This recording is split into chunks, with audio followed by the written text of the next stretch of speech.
Paz do Senhor, querida igreja. Amém. Como o pastor falou, realmente para nós, para minha família, para mim, é algo especial este dia. Há 14 anos atrás, para quem não conhece a história, nós chegávamos a São Leopoldo e a igreja era virada para lá, não tinha essa emenda. Ali onde é o cimento é o corredor da rua. E nós trabalhando, o pastor caiu do telhado. Neste dia do acidente, eu peguei o pastor roxo, igual uma berinjela. Agarrei o pastor, gritava, clamava por Jesus. E a vizinha viu, veio, pegaram o pastor, colocaram dentro um porta-mala de um caravan e levaram para o centenário. Chegando lá, o médico disse para mim, olha, nós não vou ver nada do osso dele agora, dos ossos não vou ver nada. Precisamos ir para uma cirurgia. Aí o médico fez assim, ó, aqui está o crânio, aqui está o cérebro e tudo está com hemorragia. Estourou ali um vaso e está com muita hemorragia. O sangue que a gente via nele, que para mim era um corte na cabeça, mas não foi, era que saía sangue pelo ouvido, muito sangue pelo ouvido, pelo nariz, boca. E o médico disse para mim, olha, eu não sei se ele passa na cirurgia. Se ele passar na cirurgia, nós vamos ver os ossos. Ele tem 4 costelas quebradas, 3 trincadas, tem a cavícula quebrada. Nós vamos ver se não perfurou a pleura. Tem uma fístula aberta que pode vazar esse líquido, dar meningite. E torcer que não pegue uma infecção hospitalar. Nós fomos para a rua e lá nós oramos. Fizemos um círculo de oração na rua. O pastor Ivan foi comigo até a sala de cirurgia e o pastor Ivan pegou as mãos do médico e orou e disse, traz o Adalto de volta. Traz o Adalto de volta. Então essa data é muito especial para a gente. E a cirurgia seguiu, o pessoal foi embora. Eu fiquei, a enfermeira veio e disse, olha, tu quer falar com ele? Eu disse, sim, quero falar com ele. Mas ele, para mim, era o médico. Né? Ele, para mim, era o médico. Aí, nisso, passa o pastor Adalto numa maca, com todo o aparato, né? Passa o pastor Adalto numa maca e ele olha para mim, o pastor Adalto olha para mim e diz assim, Oceana, quebrei muita telha? Nem sabia o que estava acontecendo. Aí eu disse, é o Adalto de volta. Deus deu o Adalto de volta. E a gente tem visto a mão de Deus e hoje eu só agradecia.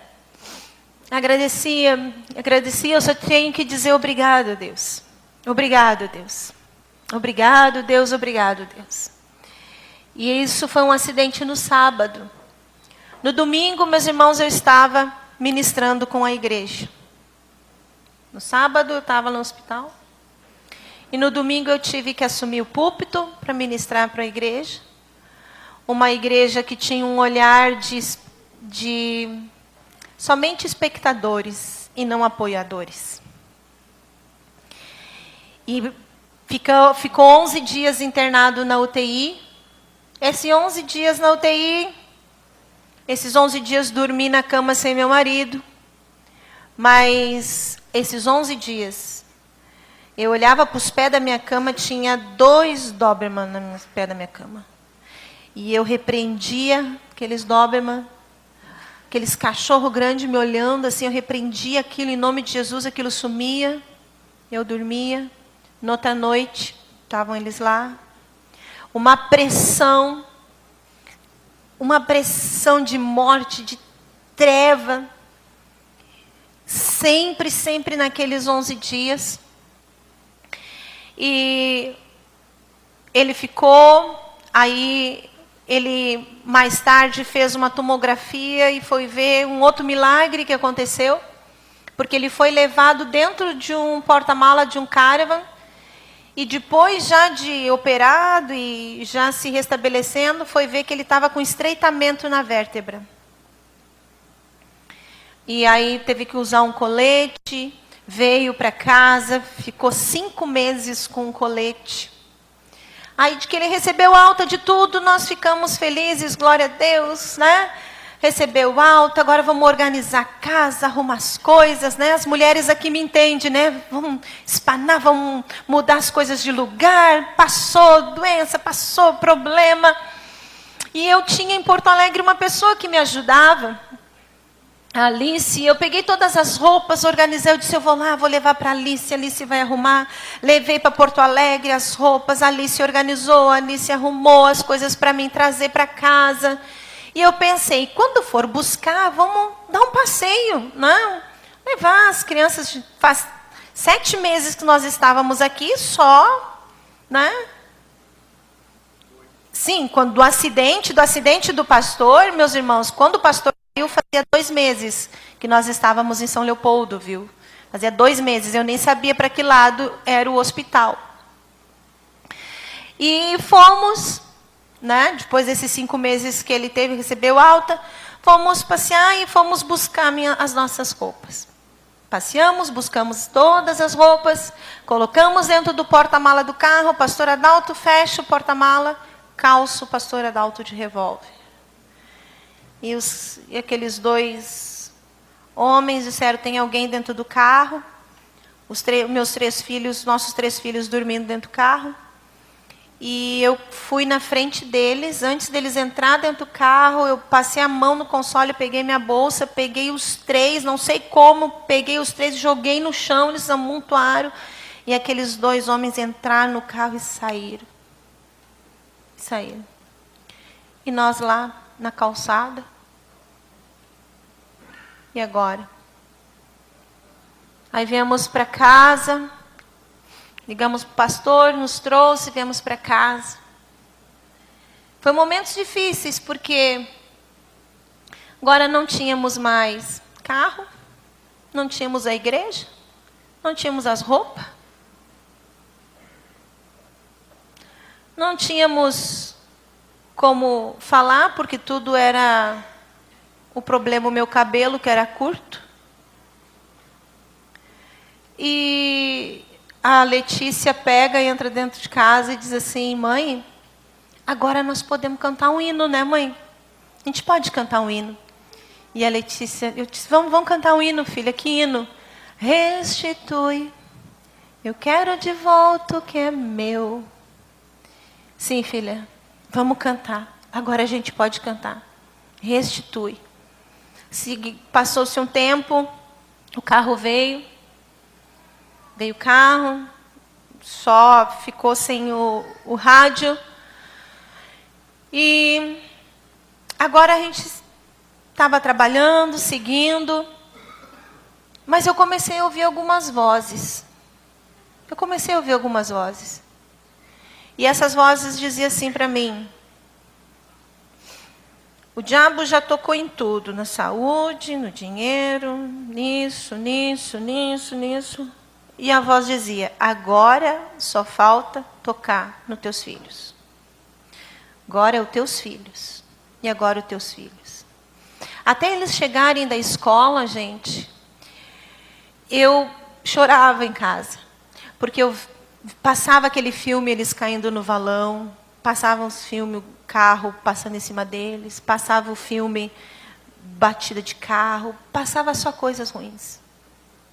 E eu passei meses naquele tormento, meses naquela opressão, meses com aquilo lá, meses com medo de tudo, meses cuidando um espirro deles, passei por tudo aquilo. E quando eu não aguentava mais, eu precisava falar, eu precisava contar. Mas o que eu tinha de temor no meu coração, que se eu contasse, eu estava oficializando, eu estava dizendo, afirmando, crendo que isso ia acontecer. E eu não tinha mais como falar, eu queria falar, como é que eu vou falar, eu não sei. E aí um dia, nós, deitados na cama de noite, deitado na cama, eu olho para o pastor e digo, marido, que falta para nós acontecer mais? O que vai acontecer mais para nós, marido? Eu queria falar, mas eu não conseguia. Que vai acontecer agora conosco? Que falta nos acontecer? Já aconteceu tanta tristeza, tanta coisa, que falta nos acontecer? Aí o pastor Adalto olha para mim e diz assim, falta acontecer mais uma coisa. Só vai faltar nos acontecer mais uma coisa. E ele pega e diz para mim, falta nos acontecer mais uma coisa. A bênção de tudo que nós já passamos, falta nos acontecer. Falta nos acontecer a bênção de tudo. Meus irmãos, aquilo saiu assim dentro de mim, assim, ó, saiu na mesma hora, aquilo saiu dentro de mim. Veio um alívio, uma paz, parece que aquele quarto voltou a ser o meu quarto. Porque por muito tempo foi um lugar de guerra espiritual. Aquilo voltou para ser meu quarto, aquilo saiu. E tempos depois, orando, no meu tempo de oração, Deus me traz o entendimento disso. Que não, o diabo não estava para pegar meus filhos. Aquela opressão, ele estava pegando a mim. Estava querendo que eu desistisse. Estava querendo que eu dissesse, chega, vou pegar meus filhos e vou voltar para Porto Alegre, para a minha igreja. Vou voltar e vou morar na minha casa, que construí e não morei. Construí uma casa e não morei. Agora estamos numa casa, pela primeira vez, meus filhos moram numa casa. Porque a casa que eu construí, para morar, a gente não chegou a morar.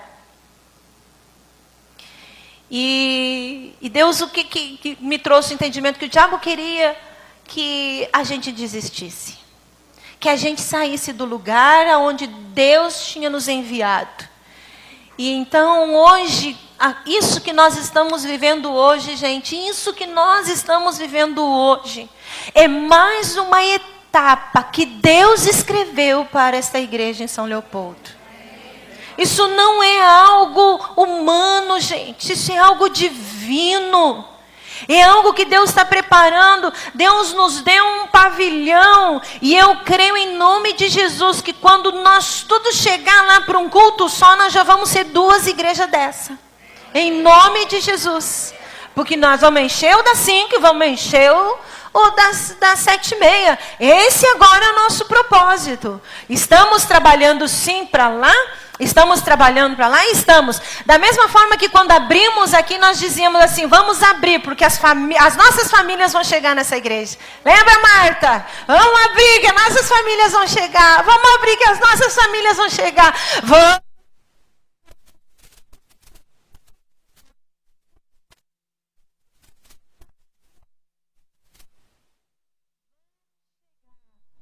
E nós estamos vivendo este tempo.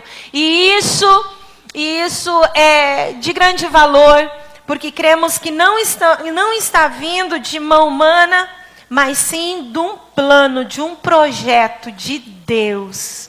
Então nós vamos trabalhar. Nós temos muita coisa para fazermos aí, pois o Senhor está neste negócio, né? O Senhor está com a gente. Vamos abrir, gente, a palavra no Salmo 101. Versículo 3, por favor.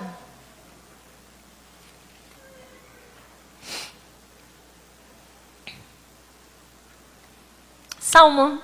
Opa, eu disse 101? Não, é Salmo 1. Errei por 100.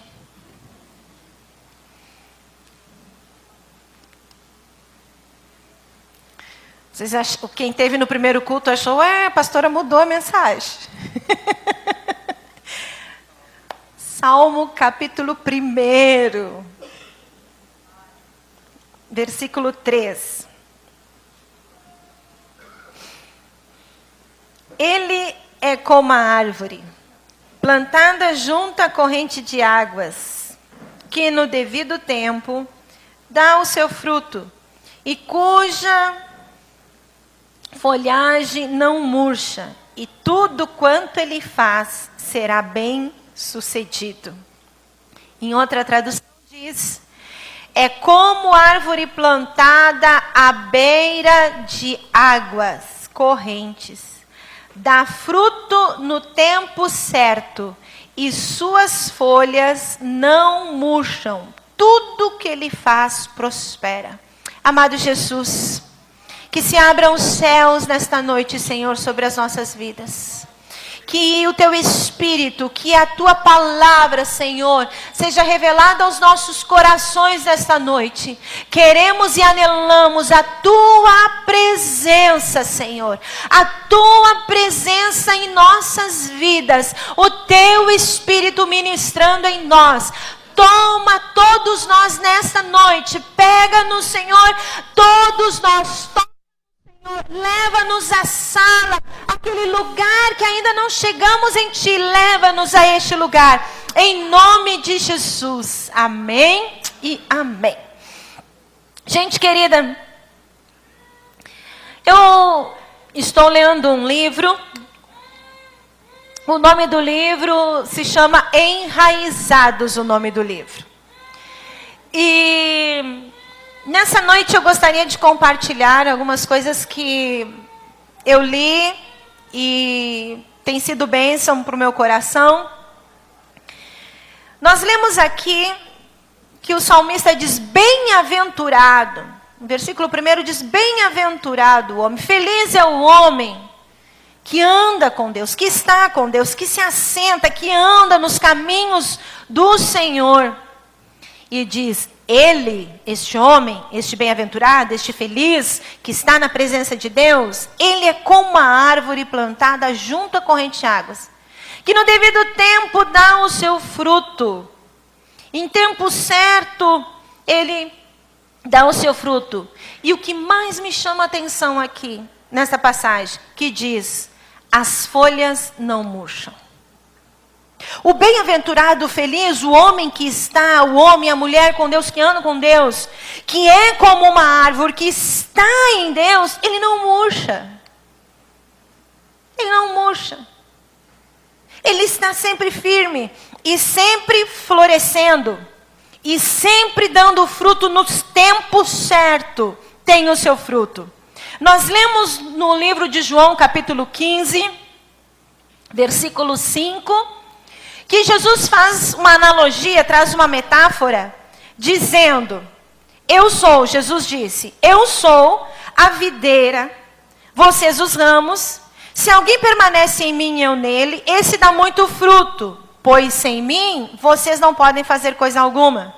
Versículo 16 diz: vocês não me escolheram, mas eu escolhi para irem dar fruto, e o fruto permaneça, a fim de que o Pai lhe conceda o que pedirem em seu nome. O que Jesus está aqui trazendo, a analogia que Jesus está trazendo, junto àquilo que o salmista fala, que nós estamos enxertados, nós somos uma árvore.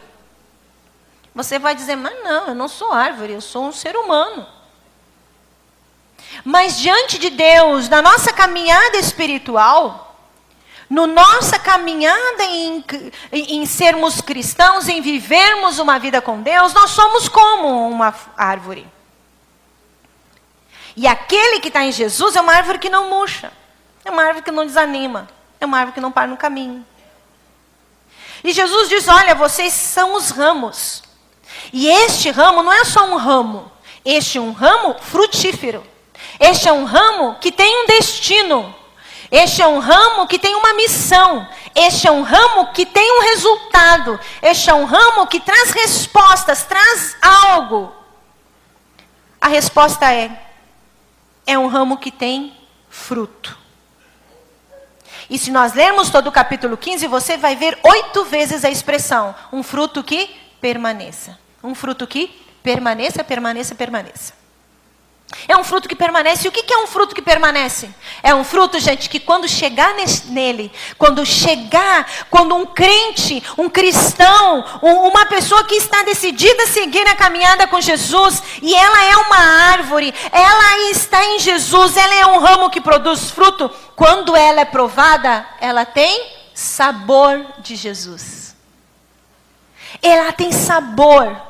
Quem anda nos caminhos de Jesus, quem decide e está neste nível de caminhada com Deus, ele tem sabor, e o sabor dele é Jesus. Quando provado, quando colhido, quando está lá, separado para ele tem sabor de Jesus. Quando nós escolhemos ser bem-aventurados, porque o salmista diz, feliz é a pessoa. Feliz é a pessoa. E esta passagem diz aqui que o fruto permanece, que significa fruto duradouro. Fruto que não murcha. Fruto bonito. E uma pessoa, gente, que ela é frutífera, ela não precisa correr atrás das coisas. Ela não precisa mostrar. Ela naturalmente é vista. Nós, quando morávamos em Porto Alegre, nós morávamos no fundo da igreja, e lá tinha duas árvores. Uma árvore era a amoreira, e outra árvore bem grande e frondosa, era cheia de folha. Eu nunca soube que árvore é aquela lá. Eu fui saber que aquela árvore era uma manga quando eles cortaram. E o interessante, gente, que aquela amoreira, que eles tiveram que cortar também, quando ela dava muito fruto, as pessoas paravam nela para colher. Uma pessoa que tem o sabor de Jesus, as pessoas param para ouvir. As pessoas querem ouvir. As pessoas querem saber aquilo que ela tem. Aquilo que ela compartilha tem sabor. Aquilo que ela compartilha alimenta. Aquilo que ela compartilha produz naquele que recebe algo de bom. Porque é frutífero. Porque nunca murcha. Agora tem uns que estão sempre murcho. Tem uns que estão lá, são um casco de fora. Tu faz assim, tu enfia a mão lá dentro porque está oco. Porque não tem raiz. Não tem raiz. Está seco. E a gente vê que Jesus aqui destina essa árvore para ser frutífera, se permanecermos em Jesus. E se nós olharmos e seguirmos esta analogia, nós olharmos o ciclo de um crescimento de uma planta, o ciclo de um crescimento de uma planta, ela começa com a semente. E esta semente, ela é plantada, e ela começa a ter raízes. E agora o processo já não é mais da semente. O processo agora, para que esta árvore se desenvolva, o processo está na raiz da planta. O processo é na raiz, do crescimento está na raiz. Da mesma forma, gente, nós, na nossa frutificação, é a mesma coisa. A palavra de Deus, ela é uma semente. A palavra de Deus hoje aqui, você está recebendo uma semente. E eu creio que tem muito coração, tem muita vida com solo fértil aqui, em nome de Jesus. E a palavra de Deus é uma semente. E esta semente, quando ela é plantada, ela vai brotar. E aí começa o processo das raízes. As raízes que vão agora trabalhar. As raízes que vão trabalhar. E a gente vê na Bíblia um exemplo de um homem que ele era um homem enraizado. Hoje, no meio do pessoal mais jovem, né, nós, eu, né, da galera, assim, nós, eu, né, eles dizem, né, que tem o crente Nutella e tem o crente raiz, né? Então agora descobri base bíblica para dizer que existe o crente raiz, né? E para ser um cristão enraizado, alguém enraizado, Davi nos mostra isso. Davi era um homem enraizado. Davi era um homem que tinha suas raízes em Jesus e aceitou o processo de enraizamento, em sermos enraizados. Então vamos ler então algumas coisas sobre Davi.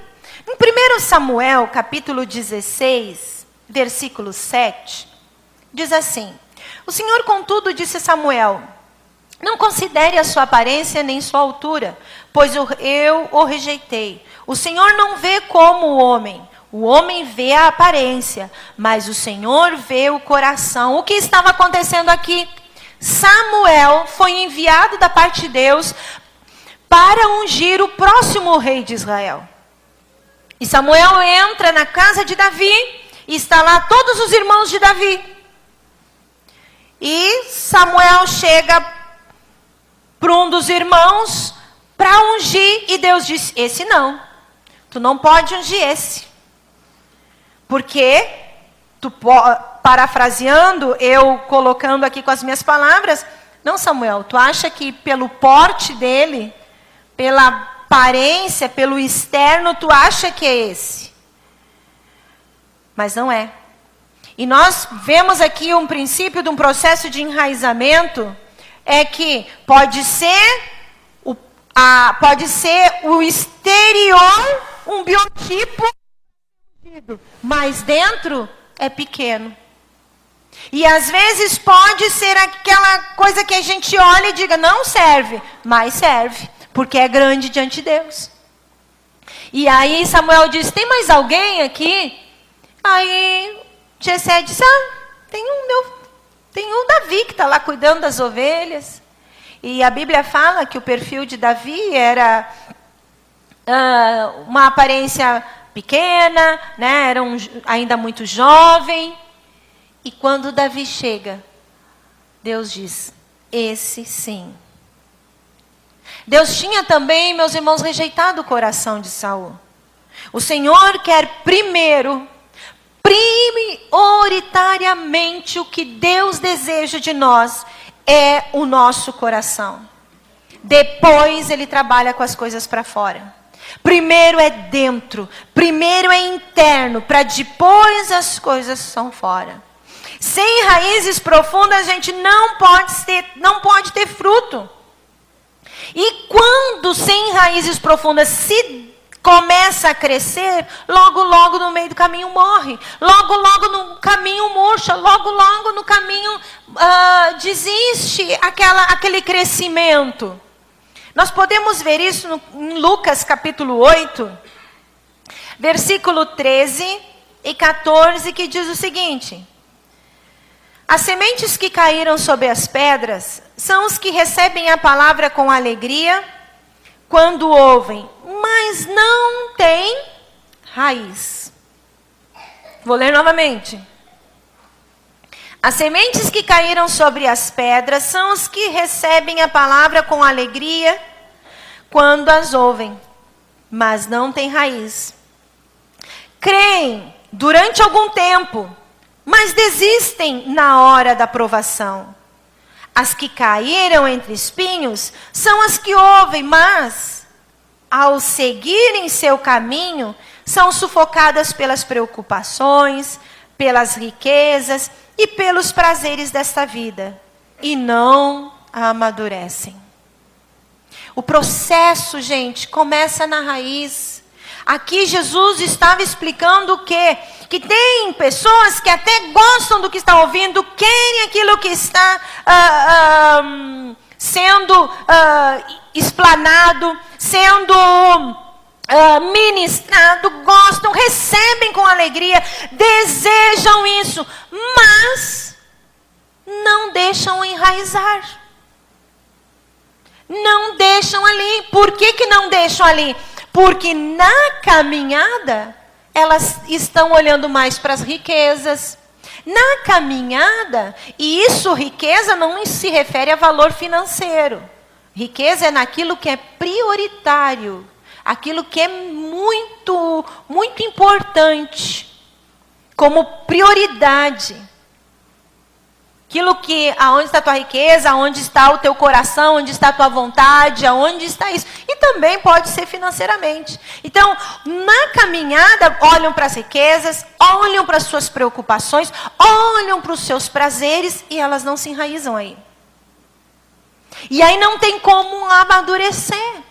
E acabam se perdendo no meio do caminho. Era o que Jesus estava ensinando. O desejo de Jesus, o desejo que a Bíblia fala. Aqui quando o salmista diz, é feliz o homem, é bem-aventurado, é como uma árvore. Olha, vocês são árvore, vocês são ramo frutífero. Era o que Jesus estava destinando àqueles que estão seguindo a Ele, aqueles que decidiram por Ele. Era o que Jesus estava dizendo. E o desejo do céu é construir o processo em nós de raízes, sermos enraizados.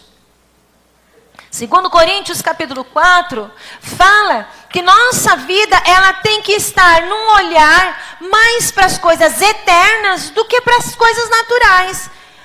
Paulo escreve, assim fixamos os olhos não naquilo que se vê, mas no que não se vê, pois o que se vê é transitório, mas as que não se vê, elas são eternas. Num processo de raiz, quando o Senhor está processando as raízes em nós, nós estamos, gente, num patamar de vida espiritual, num patamar de um olhar das coisas eternas, das coisas que nunca vão morrer. Mas quando nós queremos a semente, bota a semente, mas olhamos para as coisas da terra, bota a semente, mas olhamos para as coisas que são transitórias, bota a semente, mas olhamos para as coisas da nossa vida. Não temos como viver. Isso. É como aquilo que a Bíblia fala. Às vezes as pessoas, elas querem uma caminhada, elas querem ver Jesus, mas elas não querem perder a popularidade no meio das pessoas que não são cristãs. Elas querem ainda continuar com aquele sistema para serem aceitos num sistema não cristão. Aí vem para a igreja, querem abraçar e querem andar o sistema cristão. Quanto a Bíblia diz que as coisas são opostas. E a Bíblia diz, olha, aquele que é amado pelo mundo é odiado por Deus. Para esse lado. E aquele que é odiado pelo mundo é amado por Deus. São coisas opostas. Não tem como uma diplomacia. Gente, é oposto. Agora, no processo de enraizamento, eu vou abraçar o quê? Ah, não. Eu quero ainda que me aplaudem. Eu quero ainda fazer aquelas minhas piadas. Eu quero ainda estar na moral com o pessoal aqui. Então não vai estar na moral com o pessoal eterno. Ou é aqui, ou é aqui. E no processo de enraizamento, nós vamos sendo trabalhados nisso. Vamos sendo colocados. Por quê? Porque não é nas coisas da terra, é nas coisas eternas. É nas coisas invisíveis. É naquele processo, naquilo que o Senhor está nos desenvolvendo. E a semente, ela precisa cair. Quando ela cai num solo para desenvolver essas raízes, é num processo de quê? De intimidade com Deus. Nós somos enraizados. Nós somos enraizados no serviço, no reino. No servir. E no servir a pessoas.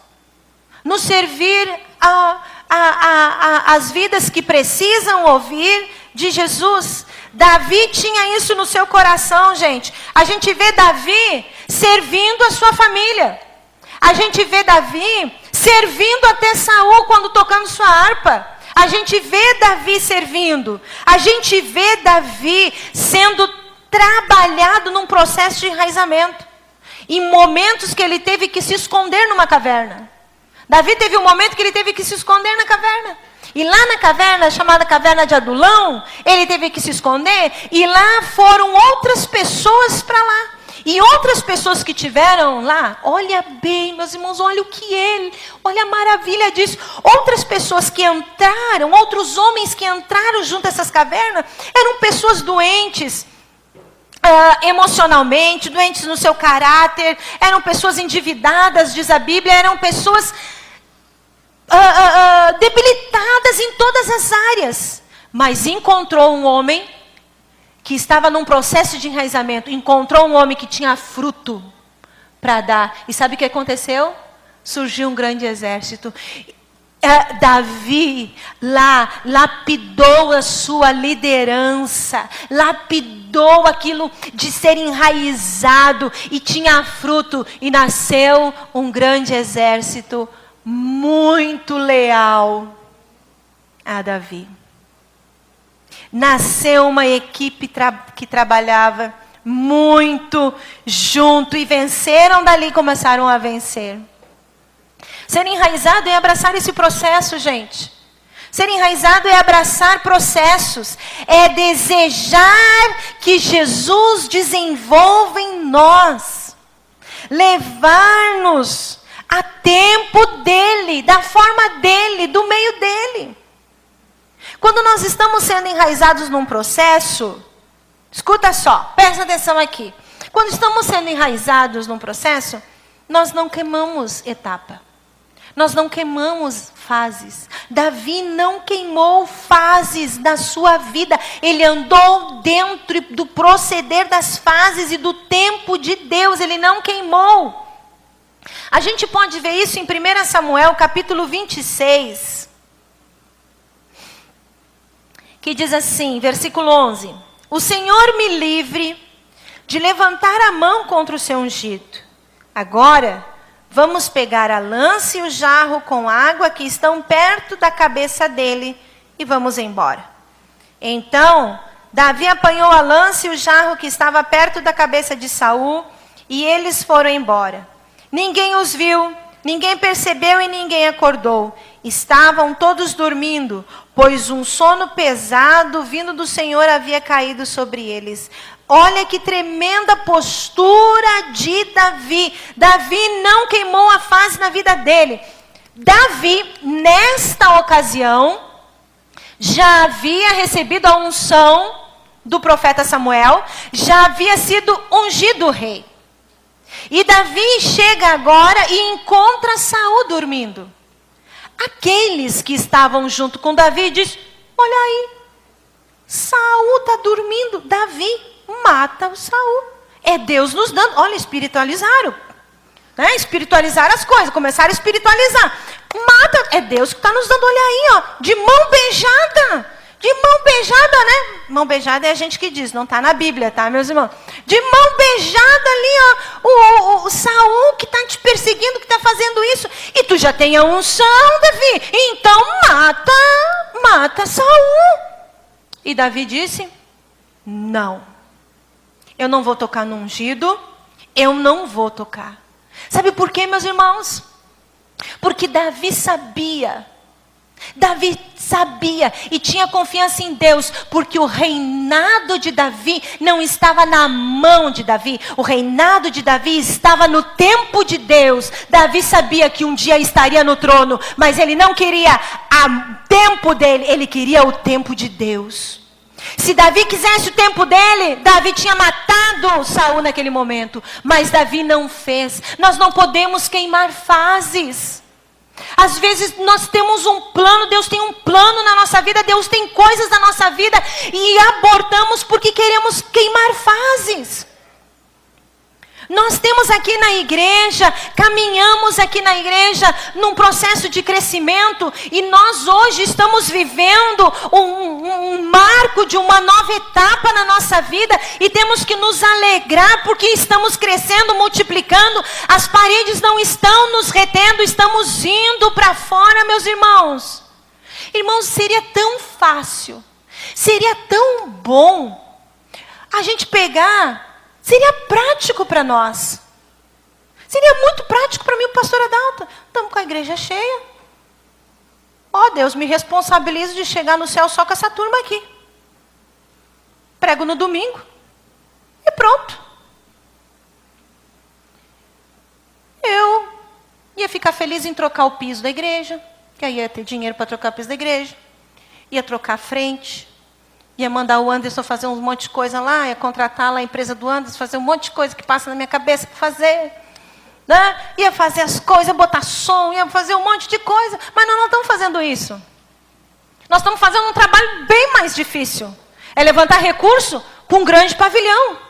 E quando a gente está dizendo multiplicar culto, a gente está dizendo, eu aceito sim vir mais gente para eu fazer crescendo na fé. Eu aceito sim vir mais gente para me cuidar. Eu aceito sim para gente eu visitar, para gente orar. Eu aceito sim expulsar demônio. Eu aceito sim correr atrás. Eu aceito sim, eu aceito. Eu aceito mais trabalho, porque nós estamos enraizados, porque entendemos que eu estou no ramo e o meu destino é frutificar.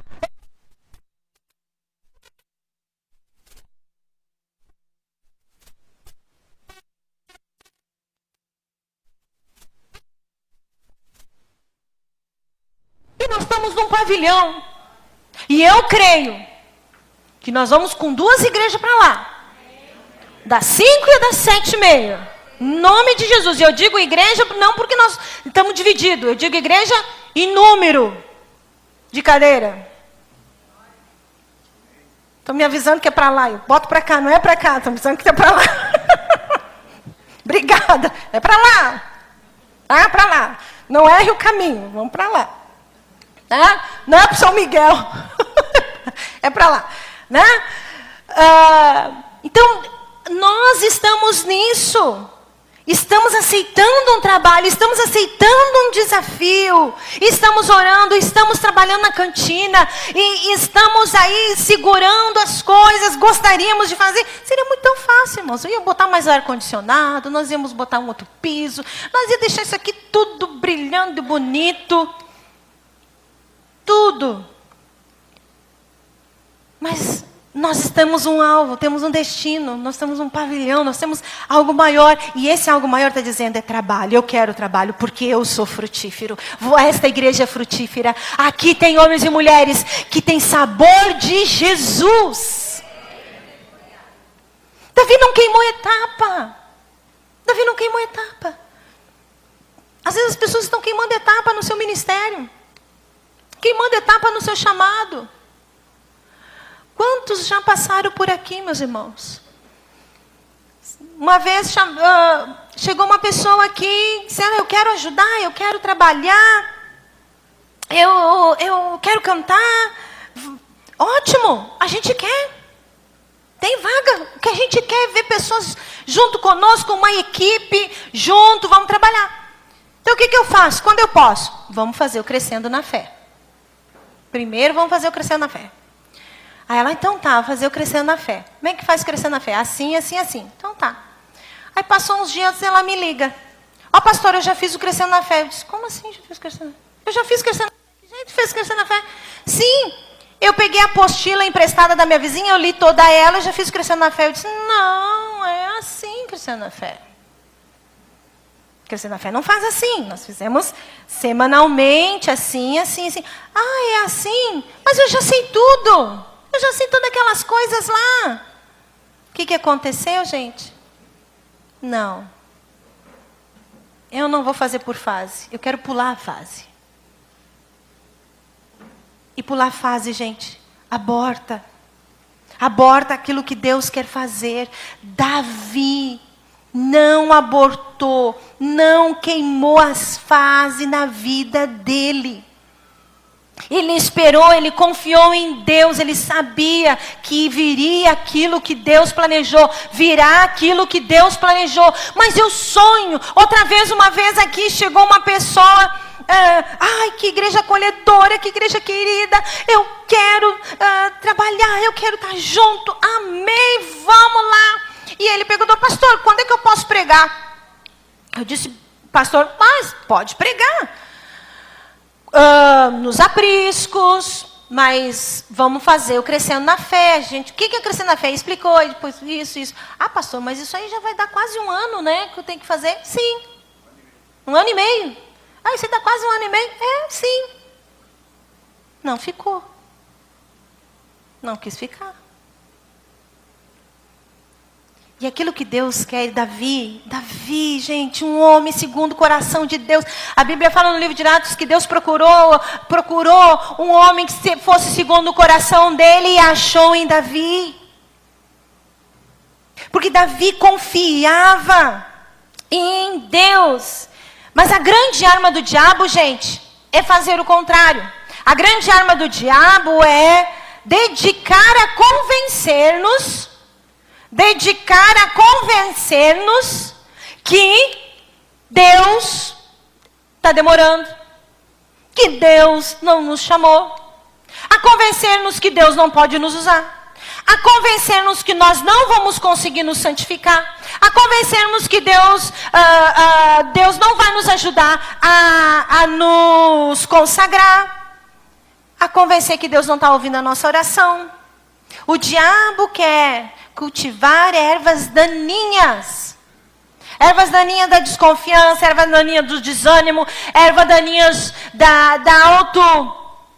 justificação. Não, porque eu já sirvo a Deus tantos anos e estou ainda assim. Não, porque eu oro tanto e sou assim, ó Deus, eu estou... Há essas justificativas. E o diabo quer trazer para dentro do coração daquele que tem um plano e um propósito magnífico diante de Deus, a o quê? A recuar, a parar, a não ter um processo no seu enraizamento. O diabo é o pai da mentira, gente, e ele quer confundir, ele quer trazer medo, ansiedade, peso nos corações. Em 1 Samuel, capítulo 16,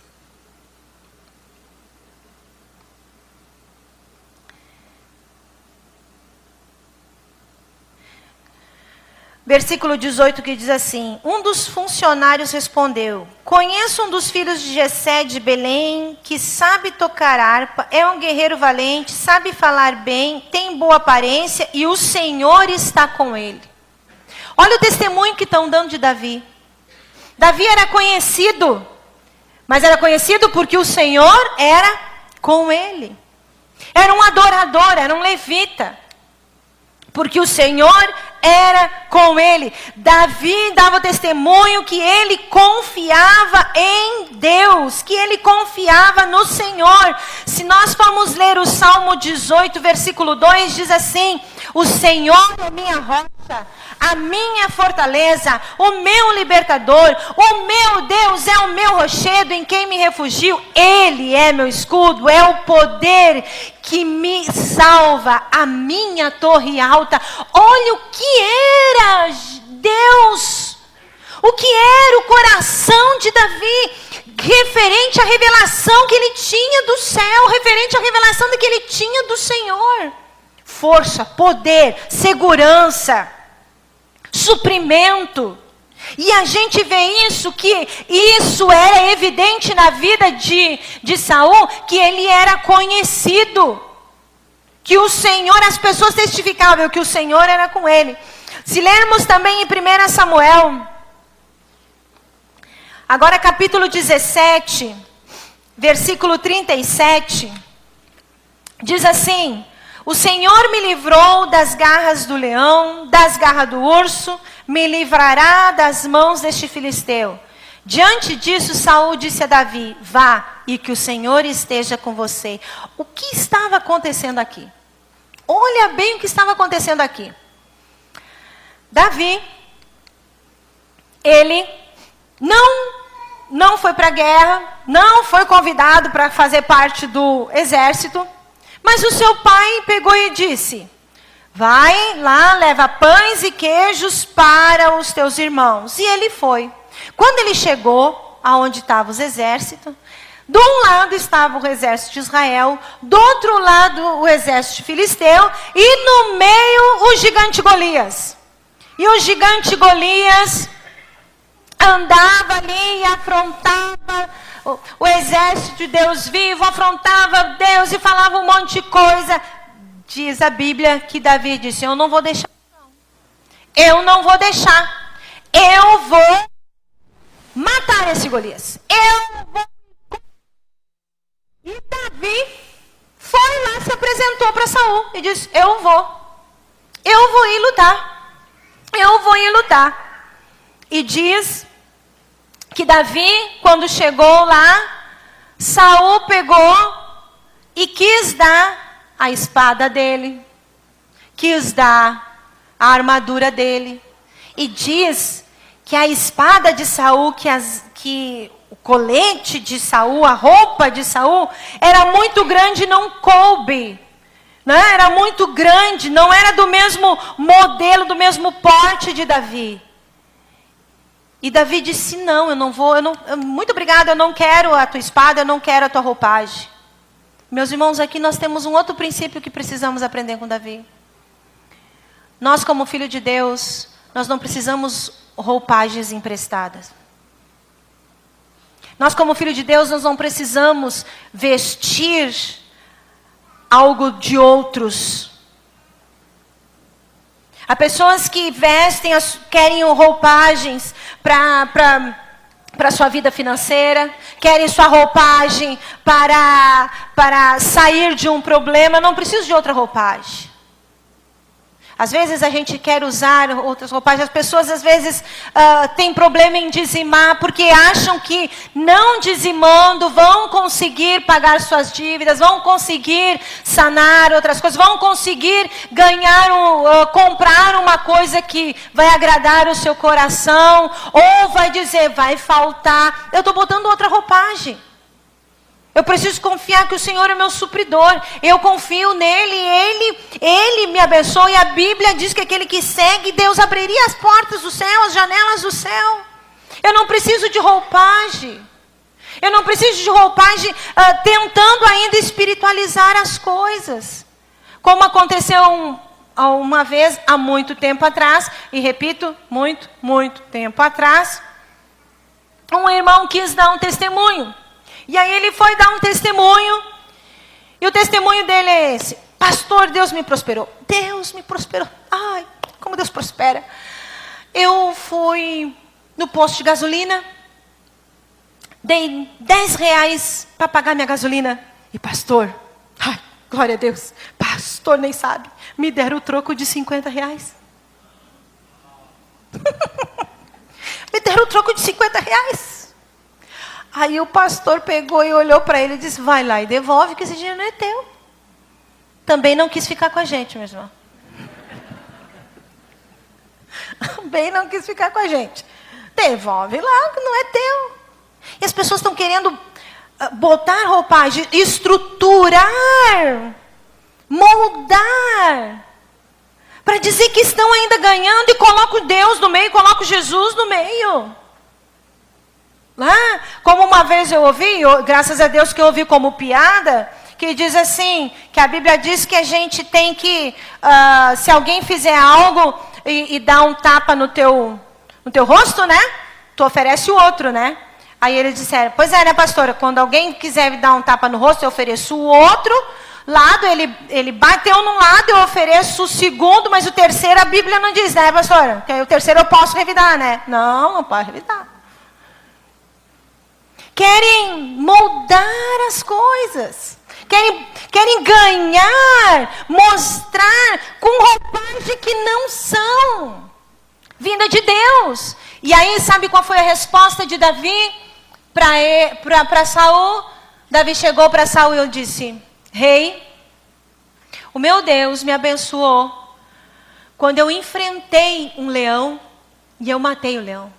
O meu Deus me abençoou quando eu enfrentei o urso e matei o urso. E o mesmo Deus vai me livrar das mãos desse filisteu. Era confiança.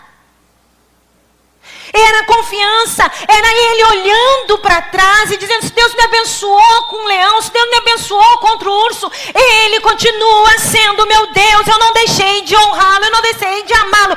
Ele vai me livrar da mão dele.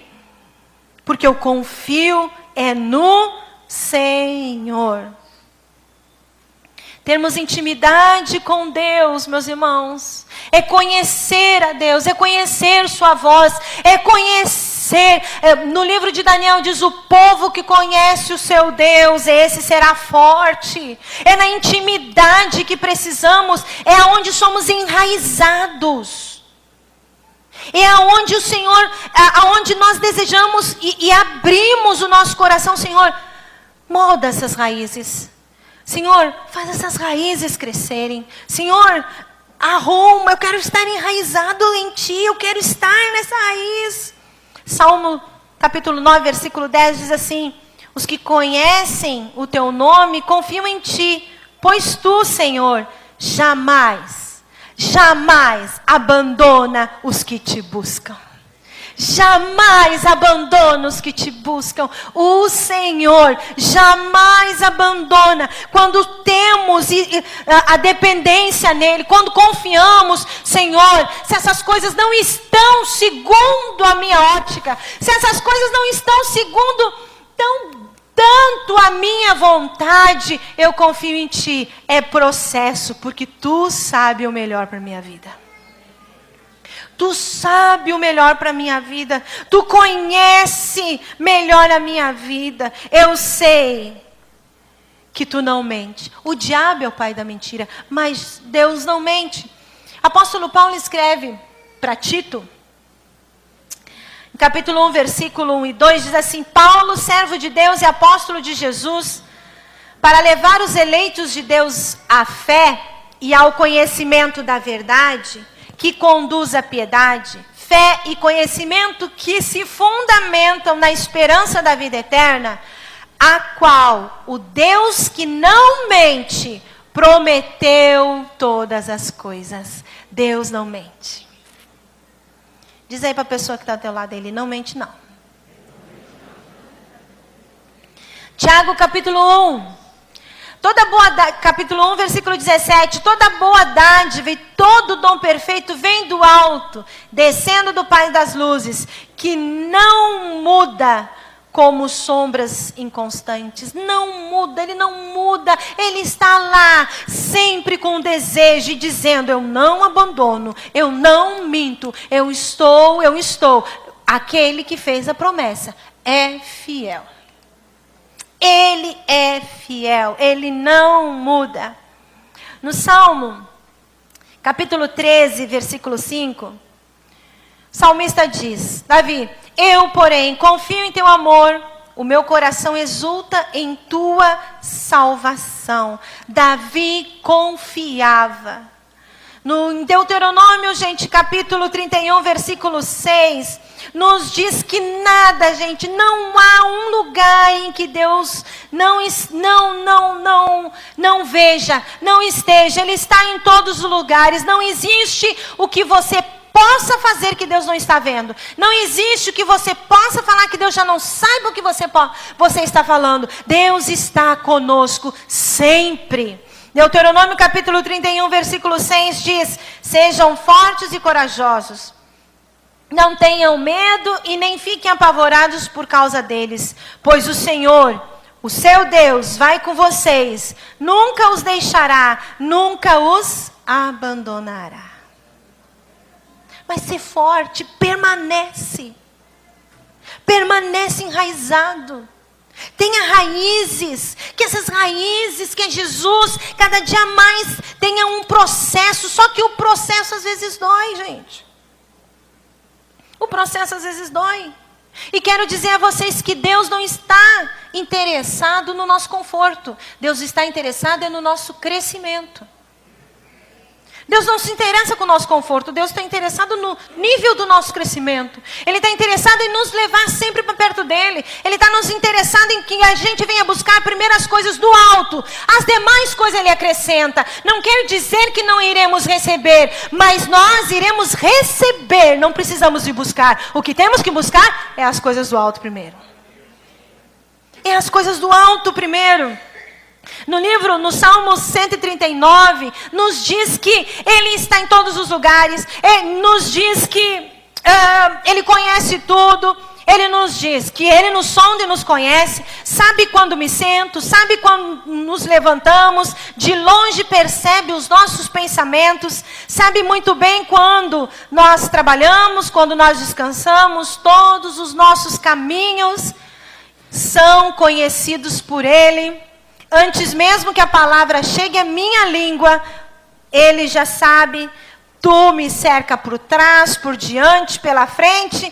Tal conhecimento, diz o salmista, tal conhecimento é maravilhoso demais, está além do meu alcance. É tão elevado que não posso atingir. E aí o salmista diz, para onde? Faz a pergunta, para onde eu escaparei do teu espírito? Para onde eu posso fugir da tua presença? E ele diz que não tem como. Por quê? Porque se ele sobe os céus, lá Deus está. Se ele faz a cama na sepultura, lá Deus está também. Se ele subir as asas da alvorada, lá Deus está também. Se ele morar na extremidade do mar, lá Deus está também. Mesmo ali a tua mão me guiará e me sustentará. E diz mais, como são preciosos os teus pensamentos. Se eu contar os teus pensamentos, como será grande, mais que numerosos grãos de areia. E se eu terminar os grãos de areia, também ali tu estás. Ele está. Ele está em todo lugar.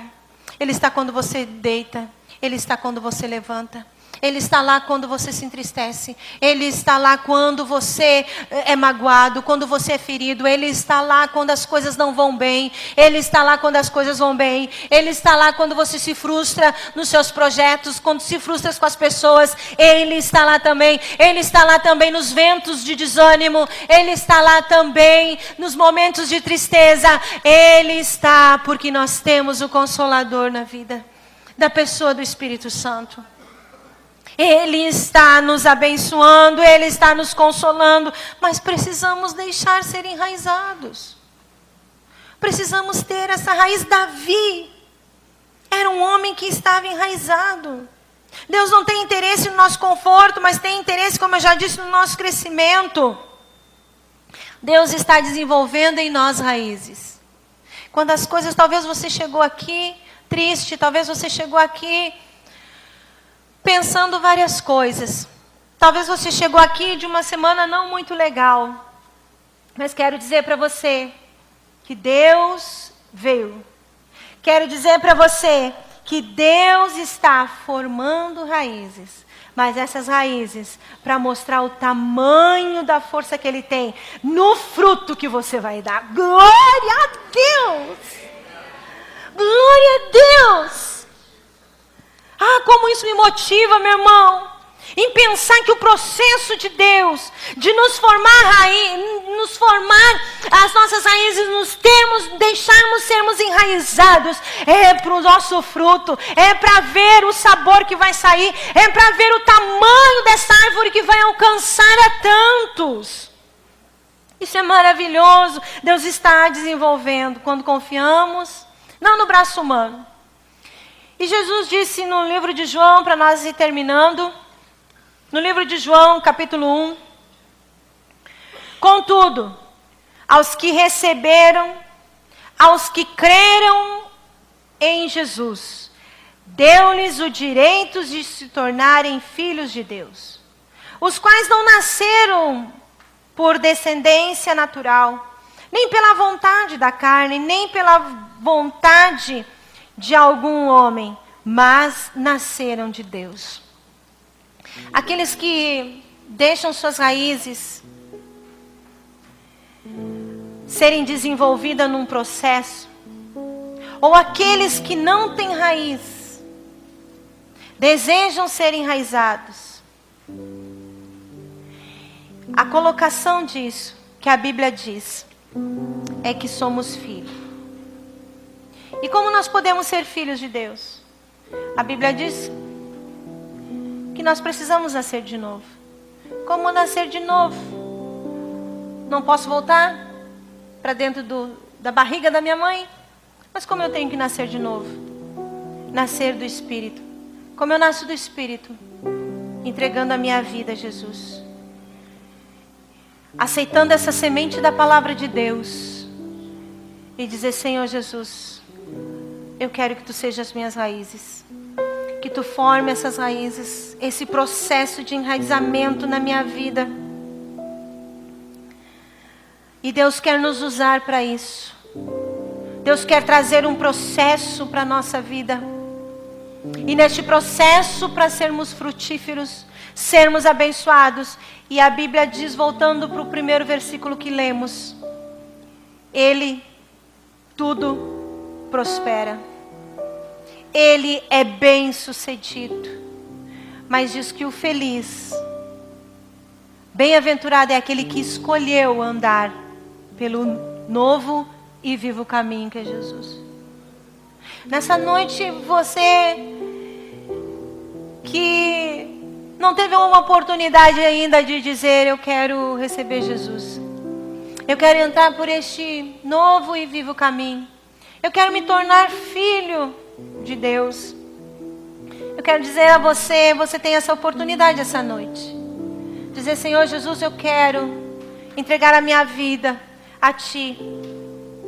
A Bíblia diz que não foi vocês que me escolheram, mas eu escolhi para que vá e dê fruto. E o fruto permaneça a fim de que o Pai lhe conceda o que pedirem. O Senhor quer fazer também de você, que às vezes desanima nessa caminhada.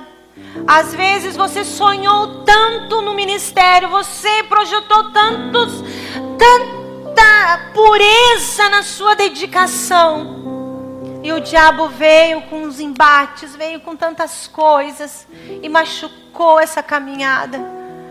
Saiba, gente, que nós podemos voltar para este processo de enraizamento, porque o Senhor não desistiu de nós. Ele não desiste. Ele não desiste de nós. Ele deseja. Talvez você pode pensar assim, pastora, mas eu me acho tão pequeno. Eu já ouvi tantas coisas de dizer que eu nunca ia dar certo em nada, que eu não sou nada. Mas sabe, gente, que se tinha uma pessoa que era improvável ser rei, era Davi. Sabe, gente, que se tinha alguém que era improvável ser juiz de Israel, era Gideão. E sabe, gente, que se tinha alguém improvável para transformar esse mundo como transformou, pulverizando o evangelho, era 12 discípulos. Mas Deus pega as coisas que não são, para provar nesses que não são o seu poder. O seu poder, a sua força. E Deus envia-nos para sermos frutíferos. A Bíblia diz, como eu já li, quero ler de novo: contudo, aos que recebem, aos que creram em seu nome, Deus deu-lhe o direito de se tornarem filhos de Deus, os quais não nasceram por descendência natural, nem pela vontade da carne, nem pela vontade de alguém, mas pela vontade de Deus, nascidos do Espírito. E para nós terminarmos, Apocalipse capítulo 5, versículo 5. Uma pessoa enraizada, ela deixa um legado. Uma pessoa enraizada, ela marca a sua geração. Uma pessoa enraizada, ela marca o seu tempo. Ela transforma o que está em volta. E a Bíblia fala que Deus desejou, escuta só, Deus desejou que o reinado de Saul fosse para sempre. Mas Saul abortou isso. Saul não deixou ser enraizado, mas Davi enraizou. E Davi venceu o seu tempo. Davi marcou para a eternidade. Davi venceu a morte. Davi venceu tudo. Porque a Bíblia diz que Jesus, filho de Davi, venceu. E no livro de Apocalipse, quando João recebe a revelação, quando João está vendo a revelação e viu que ninguém podia abrir os 7 selos, viu que ninguém podia, no versículo 5 diz que todavia um dos anciões, da visão de João, um dos anciões disse: não chore, eis que o leão da tribo de Judá, a raiz de Davi venceu e abriu o livro dos 7 selos. Quem era essa raiz que Davi tinha? Era Jesus. Quem era essa raiz de Davi? Eu quero ousar nesta noite dizer que quando as pessoas olharem para mim, quando olharem para você, quando olharem para o Luiz e dizer: Jesus, a raiz de Luiz, esse fruto é bom. Jesus, a raiz da Kátia, a raiz do Jonas, porque estamos sendo enraizados. Nós temos grandes coisas vindo pela frente, meus irmãos. Abrace esse processo de enraizamento. Abrace esse processo de enraizamento. E eu digo mais com todo o temor do meu coração: não abrace somente porque a gente está dizendo que tem que frutificar, mas abrace para permanecer na fé. Porque raiz pequena é fruto morto. Raiz pequena pode brotar até uma árvore, mas qualquer tempestade arranca fora. Qualquer tempestade já chuta o balde, já quer desviar. Qualquer tempestade já não quer mais, isso aí não é para mim. Qualquer tempestade já diz: eu estou desanimado, e isso justifica eu não seguir. Estou desanimado, posso estar desanimado, posso estar triste, posso estar inconformado. Isso não justifica você não seguir. Pelo contrário, pegue tudo isso e diga: Senhor, está faltando raiz em mim. Está faltando raiz, me enraiza. Eu quero esse processo de Jesus. Eu não quero abortar aquilo que Ele tem para a minha vida. E nessa noite, quero convidar você para ficar em pé para nós orarmos. Quero convidar você que, se tem alguém aqui que nessa noite gostaria, que não teve essa oportunidade de entregar sua vida a Jesus e gostaria de entregar sua vida a Jesus e seguir neste caminho de bem-aventurado. Se temos alguém, nós queremos orar, você pode levantar sua mão se você quer aceitar Jesus nessa noite.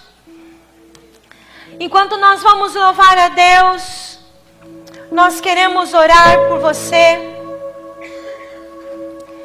Se você deseja entregar o seu coração a Jesus, nós queremos orar. Se você também nessa caminhada, você está triste, desanimado, se achando em terra seca, busque raízes maiores. Talvez na sua caminhada você diga: não, eu não vou fazer mais nada, ministério não é para mim, eu sonhei com tanta coisa, não quero frutificar, eu não quero ser discípulo, eu quero ficar só no banco quietinho. Saiba, gente, que a raiz não tem como ter raiz grande. O resultado é fruto. Se você, quando diz assim: eu não quero fazer, eu não quero seguir, eu não quero, você está dizendo: eu não quero ter raiz. Mas aí, por outro lado, você não quer ser derrubado, você não quer fracassar. Por outro lado, você não quer ser destruído. Então precisa de raiz. Raízes profundas, automaticamente fruto. Raízes profundas, processo de abraçarmos aquilo que o Senhor tem para nós ao seu tempo. Hoje é tempo de salvação. Hoje é tempo de renovo. Hoje é tempo de renovar nossa aliança e dizer: Senhor, eu tenho raízes. Eu sou raiz. Eu sou raiz. Eu sou raiz. Tu não me abandona, não. Tu não me abandona, não. Tu não me abandona, não. Feche os teus olhos, vamos orar. Faça a tua oração.